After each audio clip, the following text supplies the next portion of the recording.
Okay, so this is very well packaged, and I got the insulation insurance, or winter insurance with insulation and a heat pad. But we've had a couple warm days, so it was about 45 this morning when they got here, and we got them right away, so they weren't up there very long. But yeah, this is the first time I got the insulated pack, and it's very nicely packaged. They're all inside here, and then underneath the box, there's the heat pack and the invoice of what I got. So yeah. Oh, this one's warm. Sometimes I get the heat packs and they're ice cold by the time I get them, but this one still has a little warmth to it, which is nice, but unneeded this time, but that's all right. All right. So let me see. Now, the Green Escape, usually the plants are very small. So there's quite a few plants in here. They're just very petite. And it's a little, the first few times I got them, it was a little like, oh, you have to wait so long to see them do anything. A lot of them look exactly the same when you take them out of the packaging. I'm going to try to stop saying as much too. Sorry, I noticed when I listen back to it, it's annoying. It's a habit I have to break. So bear with me while I work on that. But they are very small. They seem to acclimate a lot better when I get them that small. They don't go through a lot of as much trauma, I don't think, and they acclimate much better to my living space than they do when I get bigger plants, I would say.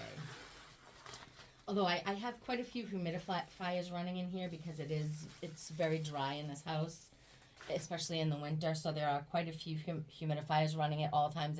It's almost greenhouse conditions in the two rooms where the plants are. And as I've said in other videos, if you've heard it before, I apologize. This is right now our dining room, but this room is going to get moved into our formal living room, and this room is going to become my plant room. And we're going to just get rid of the formal living room because we never use it. We don't use the dining room that often either, just for the holidays, but it is essential for the holidays. But the formal living room that I had once upon a time that we use, we really don't use it anymore. We use the gaming room, the kitchen, and things like that. So this eventually this table will be taken out, and I have a curio cabinet and two cedar chests, and my greenhouses will be moved in here. I'm going to get some shelving from IKEA that I'm going to put over here by the windows, which I'm pointing to, but you can't see. But yeah, I don't know if I can. I'll do it after, I guess. I'll show you after what the room looks like. But well, this plant is like dripping wet. They come with these little nicely individually wrapped with these cute little stickers. Sometimes they'll throw in a roll of stickers too, which I think is cute. I usually put them on my pots, so I remember which plants I got from where. Just by looking at them. I do keep a log of my plants when I get them. I log them in, the date that I get them, and I use the free app, the plant app Planta, and I take a picture of them so I can gauge the growth that they go through, and I can say, oh, this is how small it was when I first got it, and then this is what it looks like now, and so I'm going to do this where I unbox them, then I'm going to set up and stop this video, and then I'll make another video of when I pop them into the little pots. I do have to make soil mix, but I'm going to have my son help me do it because I can't really lift the bags with my arm. So I might just already make the mix, and I'll tell you what I put in it. It's pretty much a standard mix that everybody else puts in their potting mix. It's just, the soil, I did it again. The soil, orchid bark, perlite, worm castings. I do a little cocoa coir, and charcoal. And I did end up getting a larger peat moss. No, perlite this time. I got a big chunky one for my moss poles that I'm going to use. So I might pot up my Monstera Thai in a pot that's a little bit bigger so I can get it on a moss pole. I haven't decided if I want to put it on a moss pole, if I just want to stake it though. I think I want to put it on a moss pole. But, okay, well, this is, I didn't even look before I opened this. Oh, my Majestic. So this is a philodendron majestic. I'm always afraid I'm gonna hurt the plants if I open it from here. Some people I watch and they're so rough, they're just like ding, ding, ding with their plants, and I'm just always afraid I'm gonna break it. All right, so it's just a little tiny baby, and this is definitely what I'm gonna want to put on a moss pole. So I did again, and get growing it so the leaves can really size up a lot. But that's the little cutie right there.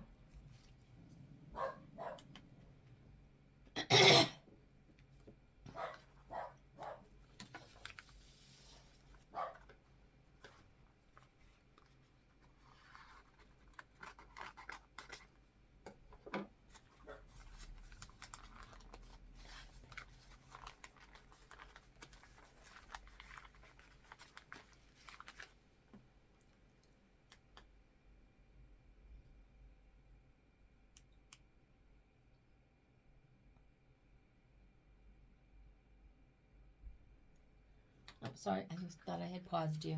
The dog was barking, so I tried to pause, but I guess the remote didn't work. Okay, so this is an Anthurium pedata radiatum, I believe it's called. It's also called fingers, which is what they have written there. So if I'm mispronouncing that name, it's not right in front of me. But this is what they use to mix the Delta Force with. They took a Clarinervium and this plant and mix them together. Actually, in this stage right here, in this little tiny baby stage, I can kind of see where the Delta Force kind of comes from.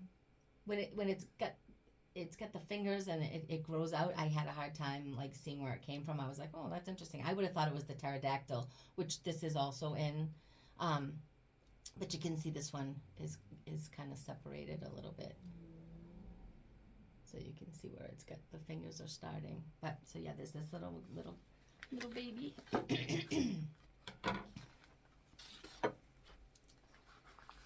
didn't even 1, 2, 3, 4, 5, 6, 7, 8, 8. Oh, I see some fungus gnats too. And then this one is my Snow Queen. I watch Plants by Melissa, and she got a marble pothos. She has one on a moss pole that the leaves are like giant, and I love it. So the last unboxing I did, not the baby Anthurium seedlings, but the first boxing I did, I had got a marble queen, which I'm gonna get on a pole today as well and get started. But I loved the way it looked. So oh, look at how cute this one is. Oh my goodness, this is so tiny. And sometimes their plants are a little bit bigger. I mean, I did get some plants from them before the holidays, and I had got a Jacqueline and a Warquinum, a Anthurium queen, and they were so tiny. I was like, I cried when I opened the package. I was like, oh my god, this is so small. It's like ridiculous. I was so disappointed, but they did explain that it is because it's, you know, the winter season and the growth is very slowed down, even though they're coming from Florida. So this is minuscule. It's very small, but it's okay. Pothos grow very quickly, so I'm not really worried about it. I'll put it in the Mills bow or the other cabinet that I have at the other greenhouse that I changed over to a cabinet, and it'll grow much very quickly. I don't use much for fertilizer either. I kind of came up with my own fertilizer. I'm waiting for the Rare Plant Shop to release its fertilizer. Kaylee Ellen has made her own fertilizer. It's Nurture System, I believe it is, one. It's released in England, but it isn't out yet in America, in the United States. So I'm waiting for that. So I haven't really splurged on anything. I almost got that Focus, I don't know what it's called, GT Focus, I believe, but I was holding off because I kind of wanted to try the other one. So I've basically just been using seaweed, and I recently just got fish emulsion, which honestly does not smell the best, but you really can't smell it once you mix it in the water and you put it on your plants. I forgot to look up this one. Hold on. Oh, I don't know what is with the dogs.